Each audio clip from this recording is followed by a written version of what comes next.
మన ప్రభువును రక్షకుడైన యేసుక్రీస్తు దివ్యనామంలో చేరి వచ్చిన మీ అందరికీ వందనాలండి. సమయంలో మనము ఈ దినమునకై ఏర్పాటు చేయబడినటువంటి వాక్యమును మనము ధ్యానించుకుందాము రండి. పరిశుద్ధ గ్రంథమునందు యోనా గ్రంథము 1వ అధ్యాయము 1వ వచనం నుంచి 6 వచనాల వరకు మన మధ్యలో ఉన్నటువంటి రాజన్న గారు చదివి వినిపిస్తారు. యోనా గ్రంథము 1వ అధ్యాయము 1వ వచనం నుంచి 6వ వచనం వరకు.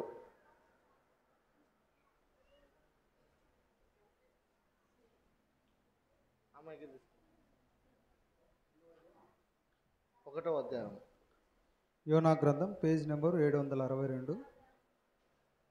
1వ అధ్యాయము 1 నుంచి 6 వచనాలు చదువుకుందాం. యెహోవా వాక్కు అమిత్తయి కుమారుడైన యోనాకు ప్రత్యక్షమై ఇలాగు సెలవిచ్చెను.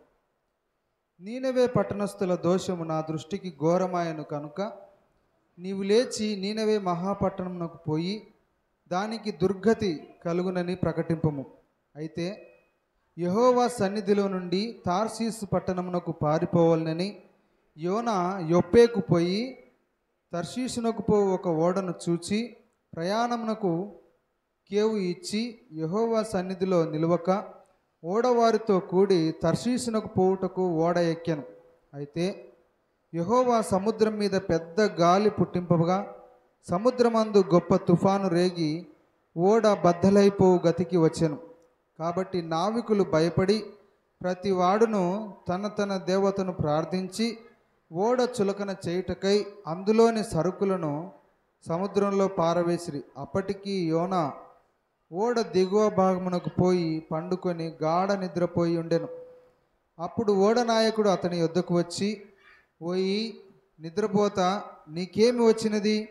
లేచి నీ దేవుని ప్రార్థించుము, మనము చావకుండా ఆ దేవుడు మనయందు కనికరించునేమో అనెను. అంతలో ఓడ చాలు. దేవుడు తన పరిశుద్ధ వాక్యమును మన వెనుకలో దీవించి ఆశీర్వదించును గాక. ఆమెన్. వాక్యము కొరకు చిన్న ప్రార్థన చేసుకుందాం. మహాపరిశుద్ధుడు అయిన ప్రేమ కనికరము కలిగిన తండ్రి, కృప కలిగిన దేవ, ఈ సమయంలోనైనా ఇంతవరకు నిన్ను పాటలతో మహిమపరిచి ఉండగా కొద్ది నిమిషంలోనైనా మాతో మాట్లాడుటకు నాయనా నన్ను నీ బూరగా వాడుకొను, నన్ను నీ శిలువ చాటున మరుగు చేసి నీ పరిశుద్ధాత్మను నాయన నా పైన కుమ్మరించి ఏ మాటలైతే మాట్లాడవలసి ఉన్నదో అటు మాటలనే మాట్లాడుటకు, ఏ మాటలతో అయితే నీవు దీవించి ఆశీర్వదించుటకు నాయన నీవు మాట్లాడబోతున్నావో అటు మాటలను మా అందరి వినికిడిలో తండ్రి మీరు దీవించి ఆశీర్వదించి ఇక్కడి నుంచి పంపించుమని యేసుక్రీస్తు నామం పేరట అడిగి వేడుకొని నామ తండ్రి, ఆమెన్. మంచిది. మనము చదువుకున్న లేఖన భాగంలో మనము జాగ్రత్తగా గమనించినట్లయితే ఇక్కడ యెహోవా వాక్కు అమిత్తయి కుమారుడైన యోనాకు ప్రత్యక్షమై ఇలాగు సెలవిచ్చెను. ఇంతకు అమిత్తయి అనంటే అర్థం ఏమిటి అనంటే ఆ యొక్క సత్యము అని అర్థము. ఆ యొక్క అమిత్తయి అనంటే అర్థము సత్యము. యోనా అనే మాటకు అర్థం ఏమిటి అనంటే సమాధానం. సత్యము ఎవరమ్మా? సత్యము మన దేవుడు ప్రభువైన యేసుక్రీస్తు. నేనే మార్గము సత్యము జీవం. సత్యము కలిగినటువంటి దేవుడు సడన్గా తన వాక్కును ప్రకటించడానికి ఆ యొక్క సమాధానాన్ని పంపిస్తున్నాడు. ఏ విధంగా పంపిస్తున్నాడంటే యోనాను ఏర్పరచుకొని, యోనా నువ్వు వెళ్ళు, నినివే మహాపట్టణానికి వెళ్ళి దానికి దుర్గతి కలుగుతుంది అని ప్రకటించుము అని, అంటే సమాధానాన్ని ప్రకటించుము. సత్యమును నీకు తెలిసినటువంటి సత్యమును వారికి ప్రకటించుము. ఎందుకంటే వారి దోషము నా ఎడల భారమై ఉన్నది కనుక, నా దృష్టికి భారంగా ఉన్నది కనుక దానికి దుర్గతి వస్తుంది. కాబట్టి నువ్వు వెళ్ళి ప్రకటించు, వారిని సమాధానపరచు అని యోనాకు ఉత్తరం ఇచ్చినప్పుడు, యోనాకు సెలవిచ్చినప్పుడు యోనా వెళ్ళకుండా పారిపోతున్నాడు. ఎక్కడికి పారిపోతున్నాడు? ఎందుకు పారిపోతున్నాడు అంటే అసలు నినివే పట్టణానికి ఎందుకు దుర్గతి పట్టింది? అసలు నినివే పట్టణం చేసినటువంటి పాపం ఏమిటి? దేవుని దృష్టికి ఎందుకు ఘోరంగా ప్రవర్తించింది అనేది మనకు తెలియాలి. అవునా కదండి? ఒక వ్యక్తిని శిక్షించేటప్పుడు ఆ వ్యక్తికి ఎందుకు ఆ శిక్ష, ఏం చేసినాడు, ఏం చేసినందుకు ఈ యొక్క శిక్ష వచ్చింది అనేది తెలిస్తేనే కదా అది మనకు అర్థమవుతుంది. అలాగే ఇక్కడ దేవాది దేవుడు ఆ యొక్క తన వాక్కును వాక్కు ద్వారా యోనాకు తెలియజేశాడు, నువ్వు వెళ్ళి నినివే మహాపట్టణానికి పోయి ప్రకటించు, దానికి దుర్గతి కలుగుతుందని ఆ యొక్క దేవుడు సెలవిస్తే మరి యోనా ఎందుకు పారిపోయాడు? అసలు నినివే పట్టణస్థులు ఎలాంటి వారు అనేది మనం చూద్దాము రండి. ఒక 3 పేజీలు తిప్పేయండి. నహుము గ్రంథము ఒక 3 పేజీలే. నహుము గ్రంథము 3వ అధ్యాయము 1వ వచనం. నరహత్య చేసిన పట్టణమా నీకు శ్రమ, అది ఎడతెగక ఎర పట్టుకొనుచు మోసముతోను బలాత్కారముతోను నిండి ఉన్నది. మొదటిగా ఆ యొక్క యోనా ఎందుకు పారిపోయాడు? ఎందుకు ఆ యొక్క నినివే పట్టణానికి పోమని చెప్తే ఆ యొక్క తార్షీసుకు ఎందుకు పోతున్నాడంటే ఆ పట్టణము నరహత్యలు చేసేటువంటి పట్టణము, మోసము చేసేటువంటి పట్టణము, బలాత్కారము చేసేటువంటి పట్టణము. ఆ పట్టణము కనుకనే ఆ యొక్క ప్రవక్త అయినటువంటి యోనా పారిపోయి తర్షీసుకు వెళ్ళినట్టుగా మనం చూస్తున్నాం. అలాగే అదే పట్టణము అనేది దానికి గురి ఏమిటంటే మొదటి అధ్యాయము 1వ వచనం చదవండి. ఇదే నహుము. నినివేను గూర్చిన దేవోక్తి, ఎల్కోసు వాడగు నహుము నాకు కలిగిన దర్శనము వివరించు గ్రంథము. నినివేకు ముందుగానే దర్శనము కలిగింది నహుముకి. ఏ గతి పట్టబోతుంది, ఏమి పట్టబోతుంది, అసలు ఎందుకు ఆ దుర్గతి పట్టబోతుంది అని అంటే ఆ పట్టణము నరహత్య చేసేటువంటి పట్టణము, ఆ పట్టణము బలాత్కారము చేసేటువంటి పట్టణము, ఆ పట్టణంలో ఉన్నటువంటి వారు మోసము చేసేవారు. అలాగే ఒక అంతటితోనే ఆగకుండా ఏ విధంగా ఉన్నారంటే చూడండి, 4వ వచనం చూడండి. ఆయన నహుము గ్రంథము 3వ అధ్యాయం 4వ వచనం. చక్కని దానవై, వేశ్యవై, చిల్లంగితనమందు జ్ఞానము గల దానవై, జారత్వము చేసి జనాంగముల మీద చిల్లంగితనము జరిగించి సంసారములను అమ్మివేసిన దాన. అంటే ఇక్కడ ఆ యొక్క నినివే పట్టణంలో ఎలాంటి ప్రజలు ఉన్నారంటే జారత్వము చేసేవారు, చిల్లంగితనము కలిగిన వారు, వ్యభిచారులు ఉంటారు, వేశ్యలు ఉన్నారు. అలాంటి స్థితికి ఉన్నారు కాబట్టి ఆ యొక్క దేవుని దృష్టికి ఘోరమైనదిగా ఆ యొక్క దేవుడు సెలవిస్తున్నాడు. ఎందుకంటే నినివే పట్టణస్థులు అటువంటి ఆ యొక్క దోషములు నా ఎదుట బహుఘోరంగా ఉన్నవి కనుకనే నినివే పట్టణాన్ని నేను నాశనం చేయాలని తలంచి ఉన్నాను కనుక దానికి దుర్గతి పట్టబోతుంది కనుక నువ్వు వెళ్ళి ప్రకటించుము అని అన్నాడు. అలా ప్రకటించుము అని చెప్పిన తర్వాత ఆ యొక్క నరహత్య, ఆ యొక్క నినివే పట్టణంలో నరహత్య చేసేవారు ఉన్నారు, బలాత్కారము చేసేవారు ఉన్నారు. కాబట్టి ఆ యొక్క యోనా పారిపోయినట్టుగా మనం చూస్తాం. యోనా ఆ యొక్క నినివే పట్టణానికి పోవటానికి బదులుగా తార్షీసుకు వెళ్తున్నట్టుగా మనం చూస్తున్నాం. అయితే ఎలాంటి సందర్భంలో వారు ఆ యొక్క నినివే పట్టణస్థుల దోషము భారమైందనంటే వారు జారత్వము చేసేవారుగా ఉంటున్నారు, అలాగే వేశ్యలుగా ఉంటున్నారు, అలాగే చిలంగితనము చేసేవారుగా ఉంటున్నారు, అలాగే బలాత్కారము చేసేవారుగా ఉంటున్నారు, అలాగే మోసము చేసేవారుగా, ఒకరిని ఇంకొకటి మోసం చేసే రీతిలో, ఇంకొకరిని పబ్లిక్గా చంపే రీతిలో, నరహత్య చేసేటువంటి రీతిలో ఆ పట్టణస్థులు ఉన్నారు. కాబట్టి దానికి దుర్గతి వచ్చింది, వారి దోషము భారమైంది. జ్ఞాపకం ఉందా? ఆ యొక్క సొదొమ గొమొర్రా పట్టణములు ఆ యొక్క అగ్ని చేత కాల్చబడటానికి కారణం ఏమిటో ఆ యొక్క ఎవరికైనా జ్ఞాపకం ఉన్నదా అమ్మ? ఎవరికైనా తెలుసా? సొదొమ గొమొర్రా పట్టణాలు ఎందుకు నాశనమయ్యాయంటే విచ్చలవిడిగా వారు పాపం చేశారు కాబట్టి, విచ్చలవిడిగా దేవునికి యొక్క దృష్టిలో వారు దోషులుగా ఉన్నారు కాబట్టి ఆ యొక్క సొదొమ గొమొర్రా పట్టణం నాశనమైంది. కానీ అదే రీతిలో ఈ నినివే పట్టణము కూడా ఆ యొక్క తన పాపములు, వారి దోషములు భారమై ఉన్నాయి కనుక, అధికమై ఉన్నాయి కనుకనే ఆ యొక్క నినివే పట్టణానికి దుర్గతి కలగబోతుందని ప్రకటించాడు.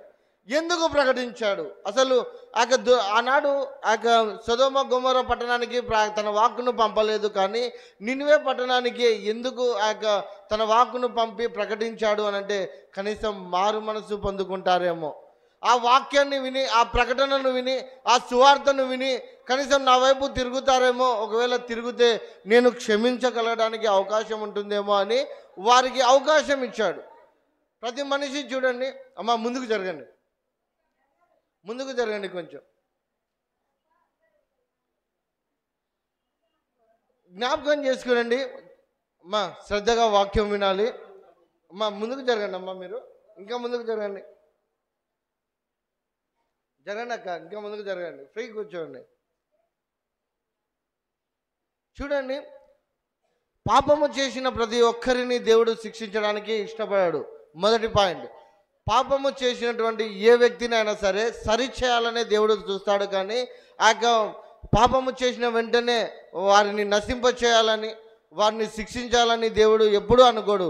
అందుకే నినివే పట్టణస్థులు అంత వారి దోషము అంత భారంగా ఉన్నప్పటికీ, వారి యొక్క దోషము దేవుని దృష్టికి బహు దుర్గతి కలిగించినప్పటికీ దేవుడు సెకండ్ ఛాన్స్ ఇస్తున్నాడు. వెళ్ళి యోనాను ప్రకటించవలసిందిగా యోనాను పంపిస్తున్నాడు. వారికి దుర్గతి కలగబోతుంది, వారి పాపము వారి దోషము బహు ఘోరంగా ఉన్నదని దుర్గతి కలగబోతుందని రెండవ ఛాన్స్ ఇచ్చాడు. ఈనాడు కూడా చూడండి, ఆనాడు ఆదాము అవ్వలు పాపము చేసినప్పుడు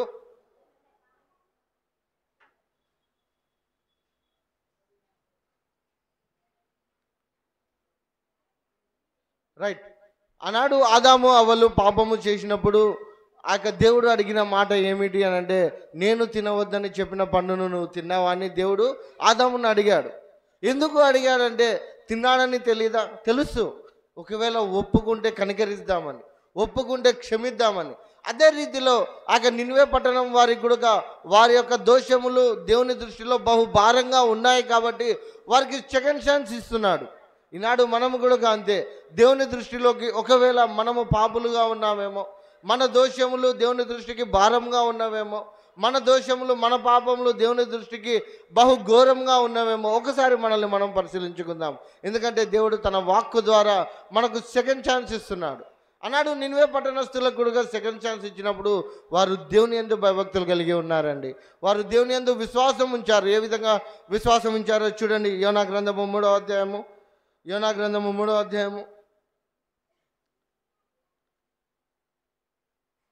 5వ వచనం చూడండి.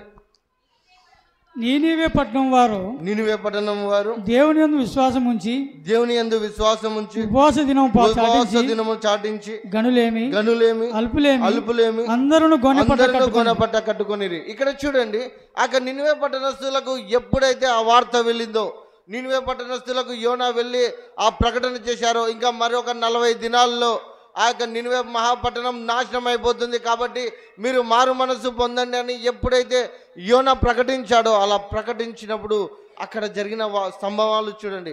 వారు దేవుని వైపు తిరిగారు. అంతవరకు పాపంలో మునిగిపోయిన వారు, అంతవరకు నరహత్యలు చేసిన వారు, అంతవరకు బలాత్కారము చేసిన వారు, అంతవరకు మోసము చేసిన వారు వెంటనే దేవుని వాక్కు ఆ పట్టణంలో ప్రకటించినప్పుడు, సువార్తను ప్రకటించినప్పుడు, యోనా ఎప్పుడైతే ఇంకొక 40 దినాల్లో ఈ పట్టణము నాశనము చేయబడుతుంది అని ఎప్పుడైతే ప్రకటించారో, అలా ప్రకటించినప్పుడు గనులేమి అల్పులేమి అంటే రాజు నుంచి గాడిద వరకు ఉపవాసముతో ప్రార్థన చేశారు. ఎందుకు ప్రార్థన చేశారంటే, ఒకవేళ దేవుడు మన ఎడల చేయాలనుకున్నటువంటి కీడును చేయకుండా పశ్చాత్తాప పడతాడేమో, ఒకవేళ చేయకుండా ఆ కీడును మానుకుంటాడేమో అని పశ్చాత్తాప పడతాడేమో అనే ఉద్దేశంతో దేవుని యందు విశ్వాసం ఉంచి వారు ఉపవాసం ఉండి ప్రార్థన చేసినట్టుగా మనం చూస్తున్నాం. అదే రీతిలో ఈనాడు మనకు ఒకవేళ ఏదైనా ఆపదలు ఉన్నాయేమో, మనకు దేవుని దృష్టికి ఏదైనా పాపము చేశామేమో, ఒకసారి మనల్ని మనము జ్ఞాపకం చేసుకొని వింటున్నటువంటి మాటలను బట్టి దేవుని వైపు తిరిగి దేవుని యందు విశ్వాసం ఉంచి దేవుని సన్నిధిలో మొరపెట్టినట్లయితే దేవుడు తప్పకుండా మన ప్రార్థనను అంగీకరిస్తాడు. ఎందుకంటే ఆనాడు నినివే పట్టణం వారు నినివే పట్టణం వారి యొక్క దోషము అంత భారంగా ఉన్నప్పటికీ దేవుని యందు విశ్వాసం ఉంచి వారు ఉపవాసముతో ప్రార్థన చేసినప్పుడు అద్భుతమైన రీతిలో వారిని క్షమించినట్టుగా మనం చూస్తాం. అయితే దేవుడు ఇచ్చినటువంటి అవకాశాన్ని ఆనాడు నినివే పట్టణస్థులు ఉపయోగించుకున్నారు. ఎప్పుడైతే యోనా ప్రకటించాడో, అలా యోనా ప్రకటించిన వెంటనే వారు రాజు నుండి గాడిద వరకు ఉపవాసం ఉన్నట్టుగా మనం చూస్తాం. మరి ఈనాడు దేవుని సన్నిధిలో ఉపవాసం ఉంటున్నటువంటి మనము దేనిని అడుగుతున్నాము? దేవుని సన్నిధికి ఉపవాసముతో చేరి ఉన్నాం. అక్కడ వాగ్దానం ఉంది కదా, వాగ్దానాన్ని ఎవరైనా చదివారా? వారు మేము ఉపవాసం ఉండి ఆ సంగతిని గురించి మనవి చేయనగా దేవుడు ఆ మనవిని అంగీకరిస్తాడని దేవుడు తన వాక్కును మనకు తెలియజేసి ఉన్నాడు. మరి ఉపవాసముతో మనము ఏ సంగతులను బట్టి అయితే మనము దేవుని సన్నిధిలో మొరపెడతామో అలా మొరపెట్టినప్పుడు దేవుడు అద్భుతమైన రీతిలో జవాబు ఇచ్చేవాడుగా ఉన్నాడు. ఆనాడు కూడా నినివే పట్టణస్థులకు ఉన్నటువంటి మార్గము, వారు ఉపవాస దినాన్ని ప్రకటించుకున్నారు. ఎందుకంటే యోనా ప్రకటించాడు. 4వ వచనంలో మనం చూస్తాము, చూడండి. యోనా ఆ పట్టణములో ఒక దిన ప్రయాణం అంత దూరము సంచరించుచు ఇక 40 దినములకు నినివే పట్టణము నాశనమగునని ప్రకటన చేయగా. చూడండి, ఎప్పుడైతే యోనా ఇక 40 దినాలే మీకు ఉన్నాయి, 40 దినాలే మీకు టైం ఉంది, అక్కడ నినివే పట్టణం నాశనము చేయబడుతుందని ఎప్పుడైతే ప్రకటన చేశాడో, అలా ప్రకటన చేసిన వెంటనే వారు భయభక్తులు కలిగి ఏ దేవుడైతే నాశనం చేస్తాడన్నారో అదే దేవుని సన్నిధిలో ఉపవాసముతో ప్రార్థన చేశారండి. మరి ఈనాడు మనకున్నటువంటి కష్టాలు కావచ్చు, మనకున్నటువంటి ఆర్థిక ఇబ్బందులు కావచ్చు, మనకున్నటువంటి వ్యాధి బాధలు కావచ్చు, మనకున్నటువంటి అనారోగ్యం కావచ్చు, వాటి ద్వారా మనము దేవుని సన్నిధిలో ఎలా మనకు దేవునికి తెలియజేస్తున్నాం ఒకసారి జ్ఞాపకం చేసుకుందాం. ఎందుకనంటే దేవుడు తన వాక్కును పంపించి, ఎందుకు పంపించాడంటే నినివే పట్టణస్థులు మారు మనస్సు పొందుకోవాలని, నినివే పట్టణస్థులు మార్పు చెందాలని. ఎందుకంటే ఏ ఒక్క వ్యక్తిని నాశనం చేయటము దేవునికి ఇష్టం ఉండదండి. అందుకే వారి పాపము, వారి దోషము అంత భారంగా ఉన్నప్పటికీ యోనాను పంపించాడు ప్రకటన చేయడానికి. అలా ఎప్పుడైతే యోనా ప్రకటన చేశాడో, ప్రకటన చేసిన వెంటనే వారు తమ తప్పులను దిద్దుకొని ఉపవాసం ఉండి ప్రార్థన చేశారు. ఎందుకు నాశనం చేస్తానని సెలవిచ్చిన దేవుడే ఎందుకు కనికరించాడనంటే, చూడండి, ఇర్మియా గ్రంథము 18వ అధ్యాయము, ఇర్మియా గ్రంథము 18వ అధ్యాయము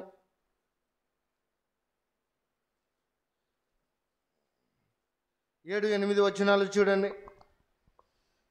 దాన్ని పెళ్ళగింతుననియు విరగొట్టుదుననియు నశింపజేయుదుననియు ఏదో యొక్క జనమును గూర్చి గాని రాజ్యమును గూర్చి గాని నేను చెప్పి ఉండగా ఏ జనమును గూర్చి నేను చెప్పితినో ఆ జనము చెడుతనము చేయటం మానిన ఎడల నేను వారికి ఉద్దేశించిన కీడును గూర్చి సంతాపపడుదును. చాలండి. ఇక్కడ చూడండి, వారు నినివే పట్టణానికి మొదటిగా దేవుడు హెచ్చరికలు పంపించాడు. ఇదిగో దాని దోషము నా దృష్టికి బహుఘోరమైనది, నీవు వెళ్ళి దానికి దుర్గతి కలుగుతుందని ప్రకటింపమన్నాడు.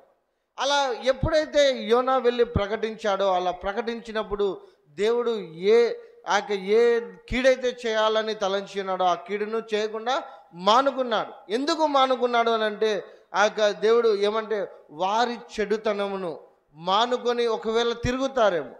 ఈనాడు నువ్వు నేను కూడా ఒకవేళ దేవునికి దూరంగా ఉంటున్నామేమో, దేవుని దృష్టికి దోషులుగా ఉంటున్నామేమో, దేవుని దృష్టికి మనము అనుకూలంగా లేమేమో.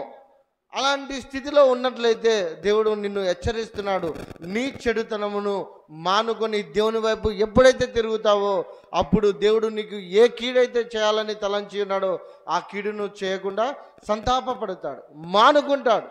అలా మానుకోవాలి. అలాంటి దేవుడు నీ పట్ల గొప్ప కార్యాలు చేయాలి అంటే నీవు దేవుని దృష్టిలో చేస్తున్న ప్రతి చెడ్డతనమును ఏదైనా సరే దాన్ని మానుకోవాలి. ఆనాడు నినివే పట్టణస్థులు ఏ రీతిలో అయితే అన్నిటినీ మానుకొని దేవుని యందు భయభక్తులు కలిగి ఉన్నారో అలా భయభక్తులు కలిగి ఉన్నందుకు దేవుడు పశ్చాత్తాప్తుడయ్యాడు. మరి ఈనాడు కూడా అంతే, మీరు ఏదైతే దేవుని దృష్టిలో చెడుతనమును జరిగిస్తున్నారో వాటన్నిటినీ మీరు విడిచిపెడితేనే మీకు శిక్ష రాదు, మీకు దుర్గతి పట్టదు, మీరు నాశనము కారు.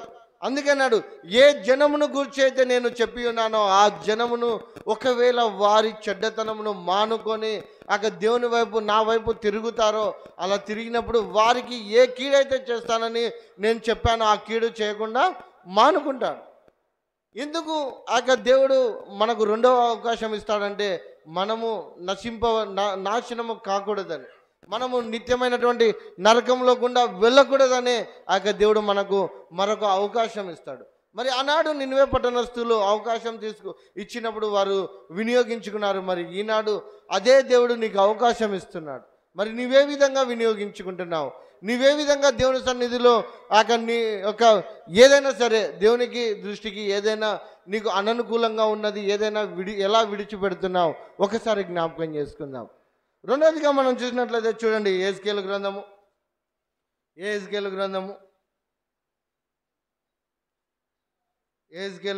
18వ అధ్యాయము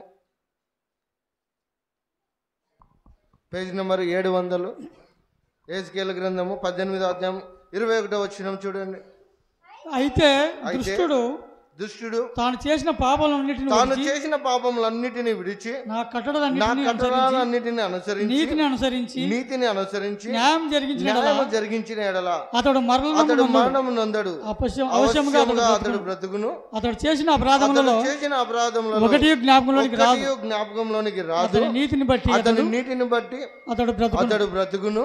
దుష్టులు మరణము నందుట చేత నాకేమాత్రమైన సంతోషము కలుగును. వారు తమ ప్రవర్తన దిద్దుకొని బ్రతుకుడే నాకు సంతోషము. ఇదే ప్రభువుకు యెహోవా వాక్కు.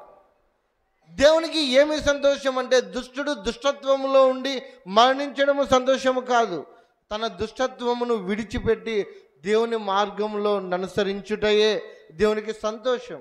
అదే అంటున్నాడు, దుష్టుడు తాను చేసిన పాపములన్నిటిని విడిచి నా కట్టడాలను అనుసరించి నీతిని అనుసరించి న్యాయము జరిగించిన అతడు మరణము నొందడు. ఎప్పుడైతే దేవుని యందు మనము విశ్వాసం కలిగి ఉన్నామో, దేవుని యందు నమ్మకం ఉంచి ఉన్నామో, అలా నమ్మకం ఉంచి ఎప్పుడైతే మనం త్రొట్టిల్లిపోతామో దుష్కార్యములు చేస్తామో, అలా చేసినప్పుడు దేవునికి సంతోషం ఉండదంట. ఎందుకంటే దుష్టుడు మరణిస్తే ఎక్కడికి వెళతాడు? నిత్యమైనటువంటి నరకంలోనికి వెళ్తాడు. నిత్యమైనటువంటి నరకంలోనికి వెళ్ళటానికి కాదు నిన్ను నన్ను దేవుడు ఏర్పరచుకున్నది. అలా ఎందుకు ఏర్పరచుకున్నాడంటే నిత్యము నీవు జీవించాలని, నిత్యము దేవుని సన్నిధిలో గడపాలని, నిత్యము నీవు ఆనందించాలని, నిత్యము నీవు సంతోషంగా ఉండాలనే దేవుడు నీ పట్ల గొప్ప ప్రణాళికను కలిగి ఉన్నాడు. అందుకే నిన్ను హెచ్చరిస్తున్నాడు దేవుడు. అలా హెచ్చరికలు పొందుకున్నటువంటి నీవు మరి నీ చెడుతనమును నీ దుష్టత్వమును ఒకవేళ విడిచినట్లయితే నీవు బ్రతుకుతావని దేవుడు సెలవిస్తున్నాడు. నీకు అన్యాయముగా అనారోగ్యం వచ్చిందా? నీకు అన్యాయంగా నువ్వు బాధల గుండా వెళుతున్నావా? ఏ తప్పు లేకుండా నువ్వు శిక్షణ అనుభవిస్తున్నావా?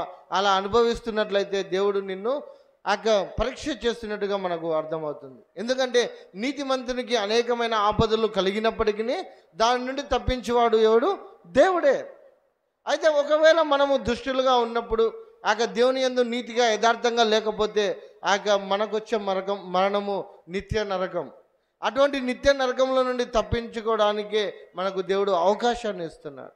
అలాంటి అవకాశాన్ని ఎందుకు ఇస్తాడు అని అంటే ఆయన మన యందు సంతోషించడానికి, అలాగే నీవు సంతోషంగా బ్రతకడానికి, నీవు సంతోషంగా జీవించడానికే దేవుడు నీకు రెండవ అవకాశం ఇస్తాడు.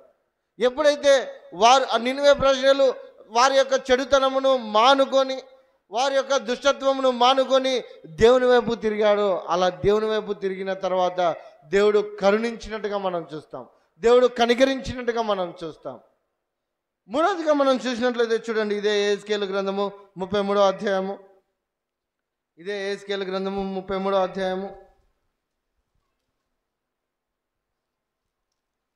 10-11 వచనాలు చూడండి. నరపుత్రుడా ఇశ్రాయేలీయులకు ఈ మాట ప్రకటింపు. మా పాపదోషములు మా మీద పడి ఉన్నవి. వాటి వల్ల మేము క్షీణించుచున్నాము. మనం ఎట్లు బ్రతుకుదామని మీరు చెప్పుకుంటున్న మాట నిజమే. కాగా వారితో ఇట్లను నా జీవము తోడు దుర్మార్గుడు మరణము నొందుట వలన నాకు సంతోషం లేదు. దుర్మార్గుడు తన దుర్మార్గత నుండి మరలి బ్రతుకుట వలన నాకు సంతోషం కలుగును. కాబట్టి చూడండి, ఇక్కడ దేవుడు ఏమంటున్నాడు అంటే దుర్మార్గుడు దుర్మార్గతలోనే ఉండి నశించుట నాకు సంతోషము లేదు. దుర్మార్గుడు అంటే వేరే వాళ్ళు కాదండి, త్రాగుబోతులు తిరిగిబోతులు వీరినే. దేవుని త్రాగి త్రాగి త్రాగి వారు కుటుంబానికి కుటుంబానికి చెడ్డగా ఉంటారు, అలాగే సమాజము పట్ల చెడ్డగా ప్రవర్తిస్తుంటారు. అవునా కదండి? ఎప్పుడైతే తమ యొక్క చెడుతనమును మాని, తన యొక్క దుర్మార్గతను మాని దేవుని వైపు తిరుగుతారో, అలా దేవుని వైపు తిరిగినప్పుడు దేవుడు అంటున్నాడు, నా జీవము తోడు అని దేవుడు ప్రమాణం చేస్తున్నాడు. నా జీవము తోడు, నేను వారిని నాశనం చేయాలని ఎప్పుడూ అనుకోను. వారు ఎప్పుడైతే తమ దుర్మార్గతను మాని దేవుని సన్నిధిలో గడుపుతారో, అలా గడిపినప్పుడు దేవుడు వారిని జీవింపచేస్తాడు, వారికి ఆయుష్నిస్తాడు, వారికి ఆరోగ్యాన్ని ఇస్తాడు, వారికి సంతోషాన్ని ఇస్తాడు. అలాంటి సంతోషము, అలాంటి ఆనందము నువ్వు పొందుకోవాలంటే ఒకవేళ దేవుని ఎదుట ఏదైనా చెడుతనము ఉన్నదేమో, ఒకవేళ దేవుని ఎదుట ఏదైనా చెడ్డ కార్యము మనలో ఉన్నదేమో, మనల్ని మనము పరిశీలించుకున్నప్పుడు దేవుడు మనల్ని చూసినప్పుడు ఒకవేళ మన ఎడల ఏదైనా కనబడినట్లయితే మనకు ఇస్తున్నటువంటి అవకాశమే మారు మనస్సు పొందుకోవాలని. అన్నాడు యెహోవా వాక్కు యోనాకు ప్రత్యక్షమై ప్రకటించడానికి యోనా వెళ్ళినప్పుడు 40 దినాల్లో ఈ పట్టణము నాశనం అవుతుందని ఎప్పుడైతే ప్రకటించాడో, అలా ప్రకటించిన వెంటనే దేవుని యందు భయభక్తులు కలిగి ఉన్నారు. మరి ఈనాడు అదే వాక్కు, అదే దేవుని వాక్కు నీ మధ్యన ప్రకటింపబడుతుంది, అదే దేవుని వాక్కు నీకు వినిపింపబడుతుంది.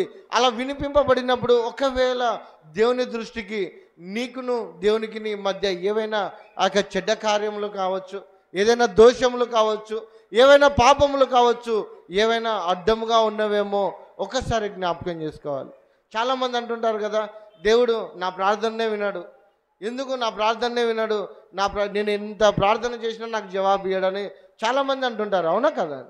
ఎందుకు దేవుని ప్రార్థనకు జవాబు ఇయ్యడో ఒక మాట మనం చూద్దాము రండి. యెషయా గ్రంథము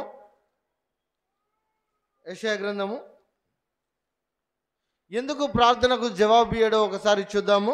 యెషయా గ్రంథము 59వ అధ్యాయము 1వ వచనం. రక్షింపనేరక యెహోవా హస్తము కురుచకాలేదు, విననేరక ఉండినట్లు ఆయన చెవులు మందము కాలేదు, మీ దోషములు మీకును మీ దేవునికి అడ్డముగా వచ్చాడు. ఎందుకు ఆయన మన ప్రార్థన వింటలేడు, ఎందుకు మనకు జవాబిస్తలేడు, ఎందుకు మనల్ని చూస్తలేడని మనము బాధపడుతున్నాము. కానీ దేవుని వాక్యం ఏమంటుందంటే రక్షింపక నేరక ఉండినట్లు ఆయన హస్తము కురుచకాలేదు. నువ్వు అడిగిన ప్రతిసారి దేవుడు నీ దగ్గరికి వస్తున్నాడు, నువ్వు ప్రార్థన చేసిన ప్రతిసారి దేవుడు నీ ప్రార్థన వింటున్నాడు, నీ మనవులను అంగీకరిస్తున్నాడు. కానీ ఎందుకు జవాబు పొందుకోవట్లేదు అని అంటే మనకు ఆయనకు మధ్య ఏమున్నాయి? మన దోషములు ఉన్నాయి. అలా వాటిని ఎప్పుడైతే మనం ఒప్పుకొని విడిచిపెడతామో, అదే అంటున్నాడు చూడండి, మీ పాపములు ఆయన ముఖమును మీకు మరుగుపరిచను కనుక ఆయన ఆలకింపకున్నాడు. ఏమి అడ్డుగా ఉన్నాయి మనకు ఆయనకు అంటే మన పాపములు అడ్డముగా ఉన్నాయి, మన దోషములు అడ్డుగా ఉన్నాయి. అందుకే మనకు దేవుడు జవాబు ఇస్తలేడు, అందుకే మన ప్రార్థన దేవుడు ఆలకిస్తాడు. ఇంకా అనారోగ్యంగా ఉన్నవారు ఇంకా అనారోగ్యంగానే వెళుతున్నారు. ఎందుకు అనంటే దేవుని దృష్టికి ఆయన ప్రార్థన ఆలకించట్లేదని మనం అనుకుంటాము. కానీ దేవుని సన్నిధిలోకి మన పాపాలు ఏ విధంగా ఉన్నాయంటే అడ్డుగా ఉన్నాయి. దేవుని యొక్క జవాబు రావడానికి మన పాపములు మన దోషములు అడ్డుగా ఉన్నాయి. మనము మాట్లాడిన మాట తీరు కావచ్చు, లేదా ఎదుటి వారిని మోసపూరితంగా ఏదైనా మోసము చేసినా కావచ్చు, లేకుంటే దేవుని దృష్టికి ఏదైనా పనికిమాలిన పని చేసినవో కానీ కావచ్చు, వాటన్నిటిని బట్టి మనకు దేవుని నుండి జవాబు రావట్లా. ఆనాడు నినివే పట్టణస్థులు ఎప్పుడైతే ప్రకటన విన్న వెంటనే వారు ఉపవాస దినాన్ని చాటించుకొని గనులేమి అల్పులేమి అంటే రాజు దగ్గర నుంచి గాడిద వరకు ఉపవాసం ఉన్నారండి. వారు ఉపవాసం ఉండి తమ చెడుతనమును అంతటినీ విడిచిపెట్టినట్టుగా మనం చూస్తున్నాం. విడిచిపెట్టి దేవుడు పశ్చాత్తాపడ్డాడు. అందుకే అంటున్నాడు, లేఖనాలు కూడా తెలియజేస్తున్నాయి, దుష్టుడు దుష్టత్వంలోనే నశించుట నాకు ఇష్టం లేదు, నాకు సంతోషం లేదు. ఎప్పుడైతే తను మారు మనసు పొందుకొని ఎప్పుడైతే దేవుని యొక్క క్రియలు చేస్తాడో, దేవుని యందు విశ్వాసం ఉండి నీతిగా ప్రవర్తిస్తాడో, అలా ప్రవర్తించడమే దేవునికి నిజమైనటువంటి సంతోషం. అందుకే తన జీవము తోడు అని ప్రమాణము చేస్తున్నాడు. ఎందుకంటే దుష్టుడు నశించిపోవటం దేవునికి ఇష్టం లేదని ఆయన జీవముతోడే ప్రమాణం చేస్తున్నాడు. ఆయన ప్రభువైన యేసుక్రీస్తు సెలవిచ్చాడు కదా, ఒక పట్టణంలో ఎన్నో అద్భుత కార్యాలు చేశాడు. ఎన్నో గొప్ప సూచక్రియలు చేశారు, ఎన్నో మహత్కారాలు చేశారు. అయినప్పటికీ ఆయన వాక్కును, ఆయన మాటను, ఆయన సూచక్రియలను చూసి కూడా నమ్మనటువంటి వారిని మనం చూస్తాం. అవునా కాదండి? చూడండి మత్తయి సువార్త 11వ అధ్యాయము, మత్తయి సువార్త 11వ అధ్యాయము 20వ వచనం చూడండి. పిమ్మట ఏ ఏ పట్టణములలో ఆయన విస్తారమైన అద్భుతములు చేసెనో ఆ పట్టణంలో వారు మారు మనసు పొందకపోవటం వలన ఆయన వారిని ఇట్లు గద్దింపసాగాను. అయ్యో కొరాజీనా, అయ్యో బేస్తాయిదా, మీ మధ్యను చేయబడిన అద్భుతములు తూరు సిదోను పట్టణములలో చేయబడిన ఎడల ఆ పట్టణంలో వారు పూర్వమే గుణపట్ట కట్టుకొని బూడిద వేసుకొని మారు మనసు పొంది ఉందరు. విమర్శ దినమందు మీ గతి కంటే తూరు సిదోను పట్టణంలో వారి గతి ఉండునని మీతో చెప్పుచున్నాను. ఇక్కడ చూడండి, ప్రభువైన యేసుక్రీస్తు తానే స్వయంగా అద్భుత కార్యాలు చేశాడు. ఎప్పుడైతే యోనా నినివే పట్టణంలో ప్రకటించాడో ఆ ప్రకటనను విని నినివే పట్టణం వారందరూ గోనెపట్ట కట్టుకొని ఉపవాసముతో దేవుని సన్నిధిలో మొరపెట్టినప్పుడు వారు మారు మనసు పొందుకొని దేవుని చేత పొందుకొనవలసినటువంటి శిక్ష నుండి తప్పించుకున్నారు. కానీ ప్రభువైన యేసుక్రీస్తే, స్వయంగా ప్రభువైన యేసుక్రీస్తే వచ్చి ఎన్నో అద్భుత కార్యాలు, ఎన్నో మహత్కార్యాలు చేసినప్పటికీ ప్రభువైన యేసుక్రీస్తును అంగీకరించకుండా వారు ఏ విధంగా నాశనమయ్యారంటే, మీ గతి కంటే తూరు సిదోను పట్టణంలో గతి ఓర్వదగినది. ఎందుకంటే వారికి అవకాశం ఇచ్చాడు, వారి మధ్యన గొప్ప కార్యాలు చేశాడు. మనం కూడా చూస్తున్నాం, మనం ఎన్నో అద్భుత కార్యాలను చూస్తున్నాం, మనం ఎన్నో ఆశీర్వాదాలను చూస్తున్నాం, దేవుడిచ్చు దీవెనలు పొందుకున్నాము. కానీ దేవుణ్ణి పరిపూర్ణంగా మనము నమ్మలేకపోతున్నాం. అందుకనే కదా 11 గంటలకు ప్రారంభమైతే 1 గంటకు, 2 గంటలకు, 1:30కు మనం మందిరానికి వస్తున్నాం. ఏ సమయంలో మనం మందిరానికి వస్తున్నాం? ఎప్పుడు మనం మందిరానికి వస్తున్నాం అంటే దేవుని పట్ల మనకు భయం లేదు, దేవుడు అంటే మనకు లెక్కనే లేదు. ఎందుకంటే దేవుడు ఆనాడు అద్భుత కార్యములు చేసినప్పటికీ వారి యొక్క గతి తూరు సిదోను పట్టణంలో గతి కంటే ఓర్వదగినది కంటే ఏ దుస్థితిలోకి వెళ్ళిపోయినారో చూడండి. వారు దేవుని యొక్క గొప్ప కార్యాలను చూశారు. మీరు కూడా చూస్తలేరా? దేవుని యొక్క కార్యాలను చూస్తలేరా? దేవుని యొక్క ఆశీర్వాదాలను మీరు పొందుకోలేదా? దేవుని యొక్క మేలులు మీరు పొందుకోలేదా? ఇంతవరకు నా జీవితంలో దేవుడు ఏ మేలు చేయలేదు అన్నవారు ఒకసారి చేయి చూపించండి. ఎవరు ఉండరు. దేవుడు ప్రతి ఒక్కరి జీవితంలో ఎన్నో మేలులు చేస్తాడు. కానీ మనము ఏం చేస్తామంటే, దేవుడు అంటే భయములే, మనకు దేవుని సన్నిధి అంటే గౌరవములే. 11 గంటలకు ప్రారంభమైతే 1 గంట వరకు కూడా ఎదురు చూడాల. పైపెచ్చు మీకు పాటలు ఇవ్వకపోతే నాకు బాధ అవుతుంది. ఎందుకంటే పాట పాడగలిగిన వారు కూడా ఇంత ఆలస్యంగా వస్తే వారు పాడలేకపోతున్నారే అనే ఒక బాధ. ఆ రీతిలో మనం ఉండకూడదు. ఆ రీతిలో ఉంటే మనము ఖచ్చితంగా చెప్తున్నాం కదా, మనము ఆశీర్వాదాలను ఖచ్చితంగా చూడలేం. అందుకే ఒక మాట అంటాడు చూడండి, ఎబ్రీయులకు రాసిన పత్రిక 10వ అధ్యాయము, ఎబ్రీయులకు రాసిన పత్రిక 10వ అధ్యాయము 24వ వచనం చూడండి. 24 నుంచి, కొందరు మానుకొనుచున్నట్టుగా సమాజముగా కూడుట మానక ఒకరినొకడు హెచ్చరించుచు ఆ దినము సమీపించుట చూట మీరు చూచిన కొలది మరి ఎక్కువగా అలాగూ చేయొచ్చు. ప్రేమ చూపుటకును సత్కార్యములు చేయుటకును ఒకరినొకడు పురిగొల్పవలనని ఆలోచింతుము. మనము సత్యమును గూర్చి అనుభవ జ్ఞానము పొందిన తరువాత బుద్ధిపూర్వకంగా పాపము చేసిన ఎడల పాపములకు బలి ఇకను ఉండదు, కానీ న్యాయ తీర్పునకు భయముతో ఎదురు చూచుటయు విరోధులను దహించుటయు తీక్షణమైన అగ్నియు నీకును ఉండదు. ఇక్కడ చాలండి. ఇక్కడ చూడండి, మనము సత్యమును గూర్చినటువంటి అనుభవ జ్ఞానము పొందిన తరువాత, అంటే మనము దేవుని సన్నిధికి వెళ్ళాలనేది సత్యము, అవునా కాదండి? ఉదయము ఆదివారం రోజున 10 గంటలకల్లా దేవుని మందిరంలో ఉండాలి, అవునా కాదా? అలాగే ఈ ఉపవాస దినాల్లో శుక్రవారం రోజున ఖచ్చితంగా 11 గంటలకు ప్రార్థన ప్రారంభం అవుతుంది. ఇదంతా మనకు తెలుసు, అది తెలిసినటువంటి సత్యము, అవునా కాదండి? ఆ సత్యము మనకు తెలిసి కూడా బుద్ధిపూర్వకంగా మనము పాపంలో పడిపోతున్నాం. మనమేమో గొప్ప ఈ బహు భయంకరమైనటువంటి పాపాలు చేయవలసిన అవసరంలే.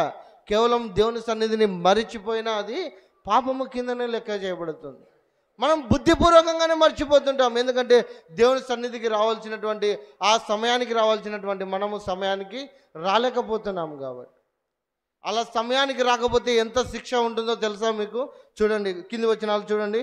న్యాయపు తీర్పును భయముతో ఎదురు చూచుటయు విరోధులను దహించబోవు తీక్షణమైన అగ్నియు నీకను ఉండదు. ఎవడైనను మోషే ధర్మశాస్త్రమును నిరాకరించిన ఇద్దరు ముగ్గురు సాక్షుల మాట మీద కనికరింపకుండా వాణిని చంపిందురు. ఇట్లుండగా దేవుని కుమారుని పాదములతో త్రొక్కి తాను పరిశుద్ధపరచబడుటకు సాధనమైన నిబంధన రక్తమును అపవిత్రమైనదిగా ఎంచి కృపకు మూలమగు ఆత్మను తిరస్కరించిన వాడు ఎంత ఎక్కువైన దండనకు ఎంచబడునని నీకు తోచును. చూడండి, మనకు దేవుడు తన కృపనిచ్చాడు, తన స్వరక్తాన్ని మన కొరకు ధారపోశాడు. అలాంటి రక్తాన్ని పుచ్చుకున్నటువంటి మనము దేవుని సన్నిధికి రావడానికి నిర్లక్ష్యం వహిస్తాం. దేవుని సన్నిధికి వస్తున్నాం, మంచిదే. దేవుని సన్నిధిలో గడుపుతున్నాం, మంచిదే. మరి ఏ సమయానికి నువ్వు దేవుని సన్నిధికి వస్తున్నావు? దేవుని సన్నిధిలో నువ్వు ఏ సమయానికి ఉంటావు? సాధారణంగా చూడండి, దేవుని యొక్క సన్నిధికి ఎప్పుడు రావాలి అంటే ప్రారంభపు ప్రార్థన అవ్వకముందే మనం వచ్చి ప్రార్థనలో ఉండాలి. మనము చేసినటువంటి ఆ గడిచిన వారం అంతటిలో ఏమైతే దేవునికి మనకు అడ్డుగా ఉన్నవేవో మనము కూడా గ్రహించలేము. గుర్తుపెట్టుకోండి, దేవునికి మనకు అడ్డుగా వచ్చే దోషాలు మనము గ్రహించుకోలేం. వాటన్నిటినీ ప్రారంభపు ప్రార్థన కంటే ముందే మనము ఒప్పుకోవాలి. దేవుని సన్నిధిలో దేవుని ప్రార్థనలో మనము గడపాలి. అలా ప్రార్థనలో గడపకుండా మనము ప్రార్థన చేసుకోకుండా మన పాపములను ఒప్పుకోకుండా దేవుని సన్నిధిలో భయభక్తులు లేకుండా మనము ఆశీర్వాదాలు చూడాలి, మనము దీవెనలు చూడాలి అని అంటే మనం చూడలేం. అది ఖచ్చితంగా. కింద ఇంకొక భయంకరమైనటువంటి మాట ఉంది, జీవము కలిగినటువంటి దేవుని చేతిలో పడుట బహు భయంకరము. ఆయన చేతిలో పడినాము అనంటే, ఆయన శిక్షించాడంటే ఆ శిక్ష మనం అస్సలు గ్రహించుకోలేం, ఆ శిక్షను మనము తట్టుకోలేం. అందుకే అన్నాడు కయ్యూను, నేను నా దోషము నాకు ఇచ్చినటువంటి శిక్ష నేను భరించలేనంతగా ఉందని కయ్యూను చెబుతున్నట్టుగా మనం చూస్తాం. మరి అదే జీవము కలిగినటువంటి దేవుని సన్నిధికి వచ్చినటువంటి మనము మరి దేవుని సన్నిధిలో ఏ విధంగా మనము గడుపుతున్నాం ఒకసారి ఆలోచించండి. అన్నాడు ఒక్కసారే వెళ్ళి యోనా ప్రకటన చేస్తే నినివే పట్టణస్థులందరూ గోనెపట్ట కట్టుకొని దేవుని యందు విశ్వాసముతో దేవుని సన్నిధిలో మొరపెట్టితే దేవుడు కనికరించాడు. మరి ప్రతి వారము దేవుని వాక్యాన్ని వింటున్నాం, ప్రతిరోజు దేవుని మాటలను వింటున్నాం. మరి దేవుని సన్నిధిలో మనం ఏ విధంగా భయభక్తులు కలిగి ఉంటున్నాం ఒకసారి ఆలోచించండి.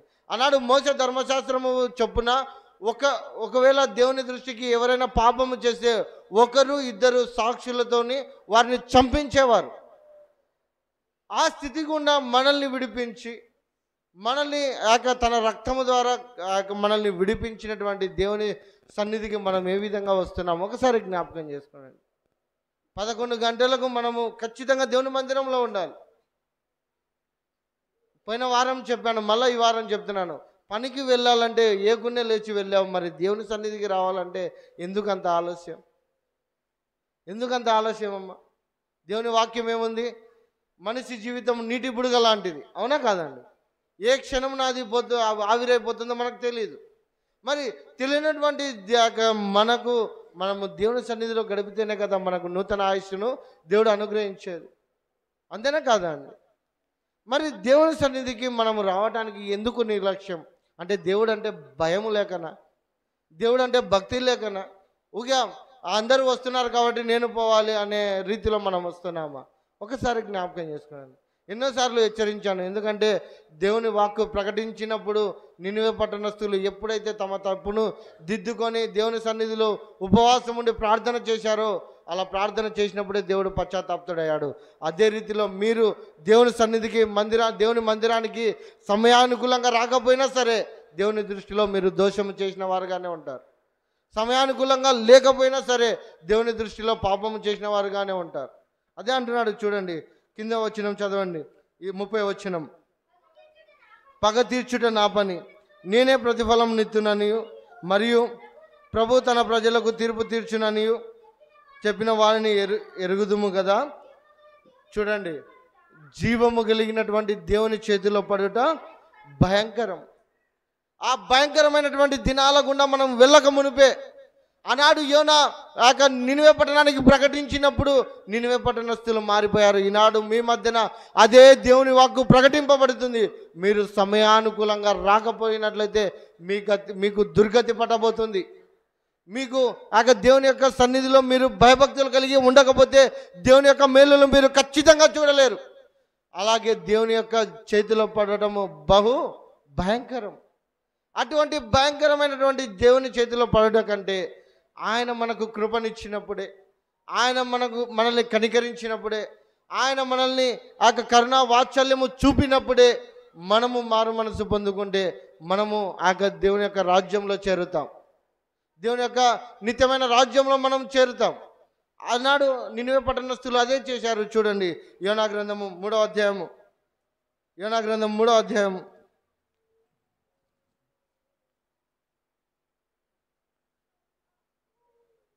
9వ వచనం చూడండి.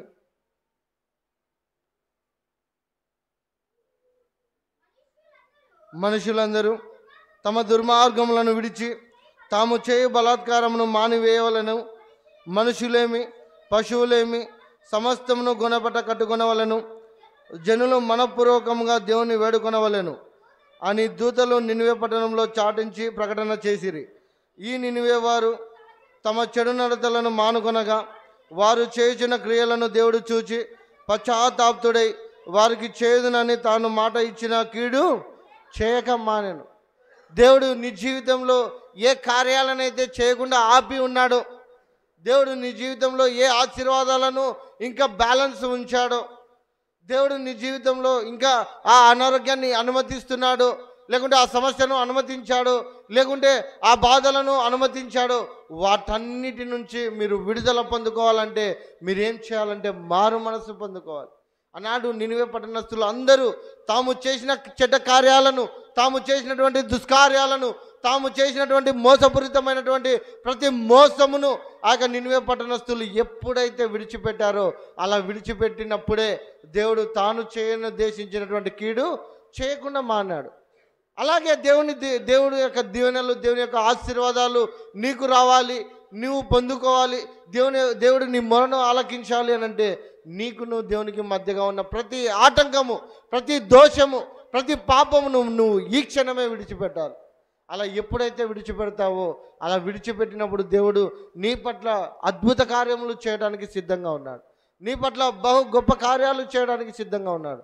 అలా లేదు అని అంటే ఒక నినివే పట్టణం వారు ఒక తరం మీద నేరారోపణ చేయడానికి సిద్ధంగా ఉన్నారు. తెలుసా అండి మీకు? అదే నినివే పట్టణం వారు ఒక్కరోజు దేవుని యొక్క స్వార్థను విని వారు మారు మనసు పొందుకొని ఇప్పటికీ ఈ తరము వారి మీద కూడా నేరారోపణ చేయడానికి సిద్ధంగా ఉన్నారు. చూడండి, మత్తయి సువార్త 12వ అధ్యాయం, మత్తయి సువార్త 12వ అధ్యాయం 41వ వచనం చూడండి. నినివే వారు యోనా ప్రకటన విని మారు మనసు పొందిరి గనక విమర్శ సమయమున నినివే వారు ఈ తరము వారితో నిలవబడి వారి మీద ఏం చేస్తారమ్మా?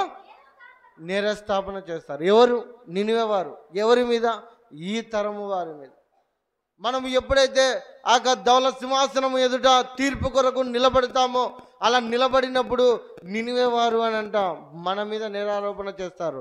ఎందుకంటే వారు విన్నది ఒక్కరోజే, యోనా చేసింది ప్రకటించింది ఒక్కరోజు ప్రకటన చేస్తేనే వారు గోనపట్ట కట్టుకొని దేవుని యందు తాము చేస్తున్న ప్రతి ఒక్క దుష్కార్యమును మానుకొని మారు మనసు పొందుకుంటే మరి ప్రతి వారము మనము దేవుని మాటలు వింటున్నాం, ప్రతి రోజు మనము దేవుని వాక్యాన్ని వింటున్నాం. మరి మనం ఏ విధంగా మారు మనసు పొందుకున్నాం, మనం ఏ విధంగా ఉంటున్నాం ఒకసారి జ్ఞాపకం చేసుకోండి. ఒక సంఘం ఉంది, 7 సంఘాలలో ఒక సంఘం ఉంది. ఆ సంఘం ఏ విధంగా ఉంది అంటే అట చల్లగా లేదు, ఇట వెచ్చగా లేదు, నులివెచ్చగా ఉంది. అలా నులివెచ్చగా ఉన్నటువంటి సంఘాన్ని చూసి దేవాది దేవుడు ఏమన్నాడంటే, నువ్వు చల్లగా ఉండిన మేలు లేదా వెచ్చగా ఉండిన మేలు, లేదా నేను నీ మీద ఉమ్మి వేయదలిచి ఉన్నానని అక్కడ దేవుని యొక్క వాక్యం సెలవిస్తుంది. మరి మనం ఏ విధంగా ఉంటున్నాం? ప్రతిరోజు దేవుని యొక్క వాక్యాన్ని వింటున్నాం, ప్రతిరోజు దేవుని యొక్క మాటలను వింటున్నాం. మరి మనం ఏ విధంగా మారు మనసు పొందుకున్నాం? మనము దేవుని సన్నిధిలో ఏ విధంగా భయభక్తులు కలిగి ఉన్నాం? ఆనాడు దేవుని యందు విశ్వాసం ఉంచి ప్రతి ఒక్కరు, రాజు దగ్గర నుంచి ప్రతి ఒక్కరు, పిల్లలనేమి, గనులేమి, అల్పులేమి, అందరూ గొనపట్ట కట్టుకుంటే మరి ఈనాడు రాజు కంటే గొప్ప వాళ్ళమా మనము? అవునా అండి? రాజు కంటే గొప్ప వాళ్ళమా మనము? కాదు. అలాంటి రాజే తనకు దుర్గతి పట్టబోతుంది, తను నాశనం అవ్వబోతున్నాడని ఆ వార్త విని ఎమ్మడే గుణపట్ట కట్టుకుంటే మరి ఈనాడు మనము అల్పులము, అయోగ్యులము, ఏ యోగ్యత లేని మనకు దేవుని వాక్కు ప్రకటించుతున్నప్పుడు, దేవుని వాక్యము మన మధ్యకు వచ్చినప్పుడు మరి మనం ఏ విధంగా మారు మనసు పొందుతున్నాం? మనం ఏ విధంగా మన చెడుతనమును మనము మానుకొని దేవుని దృష్టిలో నీతిగా యథార్థంగా జీవిస్తున్నాం? ఎందుకంటే దుష్టుడు నశించుట దేవునికి ఇష్టం లేదండి, దేవునికి సంతోషం కాదు. ఎప్పుడైతే తన దుష్టత్వమును, తన చెడుతనమును మానుకొని మారు మనసు పొందుకుంటారో, అలా పొందుకున్నప్పుడే దేవుడు మనల్ని మనమెందు సంతోషపడేవాడుగా ఉంటున్నాడు. అలాంటి సంతోషము దేవుడు మన ద్వారా పొందుకోవాలంటే ఇక మీదటనైనా జ్ఞాపకం చేసుకోండి, నువ్వు చేసే పని వల్ల నీకు సంతోషంలా, నువ్వు వెళ్ళే పని వల్ల నీకు సంతోషంలా, పైపెచ్చు వ్యర్థమైన మాటలు, పనికి మాలిన మాటలే మాట్లాడుకుంటాం తప్పనిచ్చి ఒక్కటి కూడా ఉపయోగపడే మాట మనం మాట్లాడుకోం. ఎందుకనంటే దేవుని మాటలు మన దగ్గరికి వచ్చినప్పుడు మనము మారు మనసు పొందుకుంటేనే తప్ప మనకు ఆ యొక్క శిక్ష నుండి తప్పించుకునే ఛాన్స్ అయితే లేదు. ఆనాడు నినివే పట్టణానికి దుర్గతి పట్టింది. నినివే పట్టణస్తుల యొక్క దోషము బహు భారముగా ఉన్నది. అలా భారంగా ఉన్నప్పుడు ఎప్పుడైతే యెహోవా వాక్కు యోనా ద్వారా ప్రకటింపబడిందో వారందరూ గొనపట్ట కట్టుకొని దేవుని యందు భయభక్తులు కలిగి దేవుని యందు విశ్వాసం ఉంచి తమ చెడుతనం అంతటినీ మానుకొని మారు మనసు పొందారు. మరి ఈనాడు అంతే. దేవుని యొక్క సన్నిధిలో మీరు ఏ విధంగా ఉంటున్నారు? మీ చెడుతనమును విసర్జించి దేవుని యందు భయభక్తులు కలిగి దేవుని యందు మారు మనసు పొందుకొని మీకు ఇచ్చినటువంటి సమయానుకూలంగా మీరు వచ్చినట్లయితే మీరు కూడా ఆ ధవళ సింహాసనం మీద ఎదుట ఉన్నప్పుడు మనము ఆ నినివే పట్టణం వారి చేత నేరము మోపకుండా మనము తప్పించుకుంటాం. నినివే పట్టణస్తులు మన మీద ఖచ్చితంగా నేరం మోపుతారు. ఎందుకు నేరం మోపుతారంటే మా మధ్యకు ఒకసారి అయ్యా ప్రకటన వచ్చింది, మా మధ్యకు ఒకసారే ఆ యోనా ప్రకటించింది. మరి నినివే పట్టణం అంతా బాగుపడితే మరి మన మధ్య అనేక వారాలు, అనేక సంవత్సరములు, అనేక రోజులు మనము దేవుని మాటలు వింటూనే ఉన్నాం.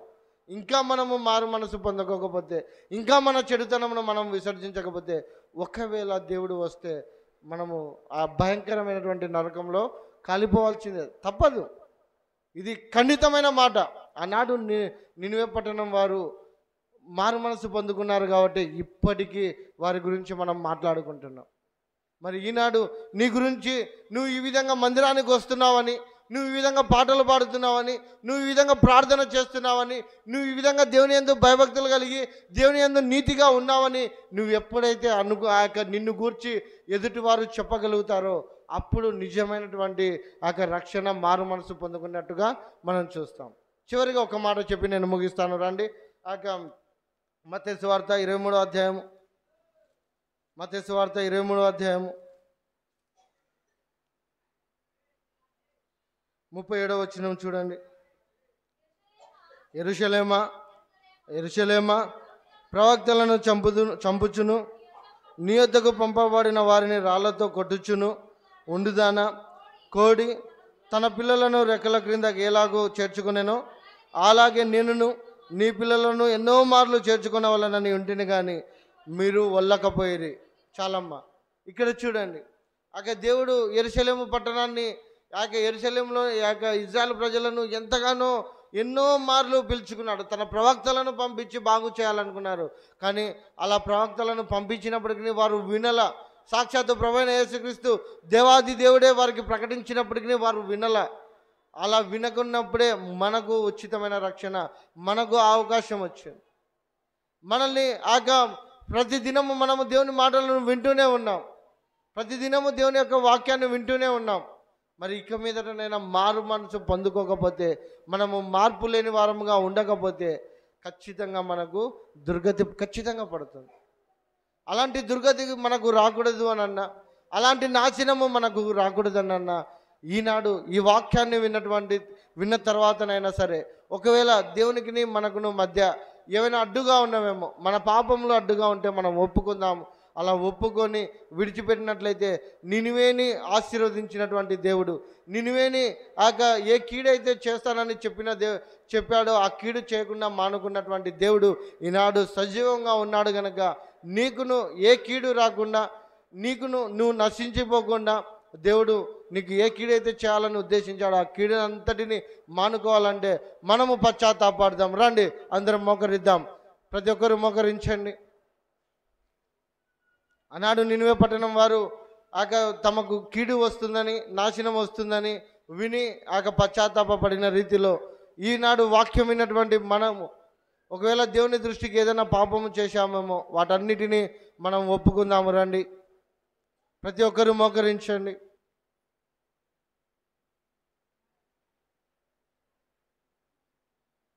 ప్రతి ఒక్కరు మోకరించి కొద్ది నిమిషాలు దేవునితో మనల్ని మనము పరిశీలించుకుందాం.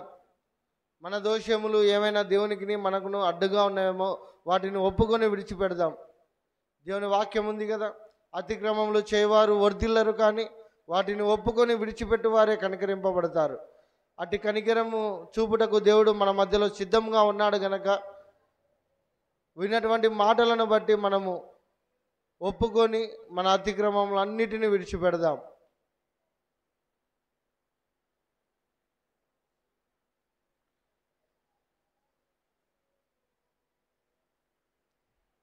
అలాగే మనము విజ్ఞాపన ప్రార్థన చేయబోతున్నాం కనుక